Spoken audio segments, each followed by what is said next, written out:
Today's story is gonna be Hooray! A Pinata! And it's Kia's second birthday!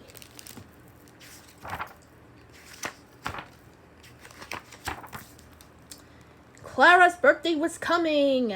I'm going to have a cake at my party, she told her friend Sensen. Of course you have a cake, said Sensen. There's always cake at birthday parties. And I'm going to have balloons, Clara said. Everyone has balloons, said Sensen. And I'm going to have a pinata too, Clara added proudly. Mama's taking me to pick one out this morning. Want to come? Hooray! A pinata! Sensen clapped his hands. I love pinatas. I love pinatas too, said Clara as her mother led them to the pinata store. I love to fill them with candy. I love to whack them, Sensen said, and smack them and crack them, said Clara. And mash and smash and break them, cried Sensen. And watch the candy fall, yelled Clara. And eat the candy, shouted Sensen. There were so many pinatas to choose from. Donkeys and dinosaurs, peacocks and stars, robots and ice cream cones, lions and lambs, all ruffly and fluffy in their bright paper curls. There were even some monster pinatas. Sensen made a face at the big jag one. Get this scary thundercloud monster, Clara. A thundercloud monster? Clara shook her head. I like this little dog. Can I get him, Mama? If that's the one you want, said her mother. He's the one, said Clara. That dog is so small. He won't hold very much candy, Sensen told her. I like him, though, Clara replied. He's a good little dog, the pinata vendor said as he lifted the pinata down. Clara took the dog in her arms. He was light and soft, and he smelled like newspaper. Clara petted the dog's curly fur as she carried him home. I think I'll name him Lucky. He looks like a Lucky, said Sensen. He's a good little dog. We could take him to the park for a picnic. Mom wants me home for lunch, replied Sensen, and you should save that pinata for your birthday party. You don't want it to get wrecked. It won't get wrecked, don't worry, Clara assured him. At home, Clara gave Lucky a bowl of crunchy brown cereal because it looked a little bit like dog food. Lucky seemed to enjoy it. When he had eaten, Clara made him a collar and a leash and took him out for a walk. Along the way, they stopped to greet people and other dogs and to smell bushes, flowers, and trees.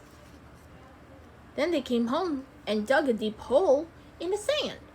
What are you doing to the poor pinata? Sensen called her across the fence. Lucky's digging, Clara told him. He's getting all dirty, Sensen replied. He'll shake himself clean. Clara, honey, hold around, shake yourself clean to get your sweater. We'll go to Grandma's for dinner. See you, Clara, Sensen said. Take care of the pinata. I will, Clara promised. She held Lucky tight as the car sped across the city. Lucky sniffed the air and the many smells, salty, oily, bready, sweet. His ears flapped in the wind. Grandma was waiting for them on the porch. Look, I got a dog, Clara showed her. What a good little dog, Grandma patted him. So quiet and so clean. I had to keep him clean with the really pinata, said Clara. If I bathe her spur would fall apart. But you can brush him, Grandma said as he went to the house, and you can keep him warm. She gave Clara a small, crunchy blanket, and here's a little spending money just for you. Thanks, Grandma, Clara hugged her. She knew what she would spend the money on, dog biscuits and a ride on a merry-go-round near Grandma's house. After dinner, they walked there together. As her horse galloped around and around, Clara pretended she and Lucky were flying. They flew in Clara's dreams that night. And on her swing the next morning, they ate cheese sandwiches together and listened to stories, and bicycled around the block with Sensen. Careful with that pinata, Sensen yelled as they raced downhill. Don't worry, Sensen. He's safe. That afternoon, Clara and Sensen made paper hats for everyone who was coming in her party the next day. Clara made a little hat for Lucky. You like that pinata so much, Ensign said? It's gonna be sad when we stuff him with candy and break him. Clara's eyes filled with tears. I don't want anyone to break him, she said. You mean you won't have a pinata at your party? Ensign said. No candy? We can have candy and bowls, Clara suggested. You should have a real dog, Clara. Maybe I'll get you a puppy for your birthday.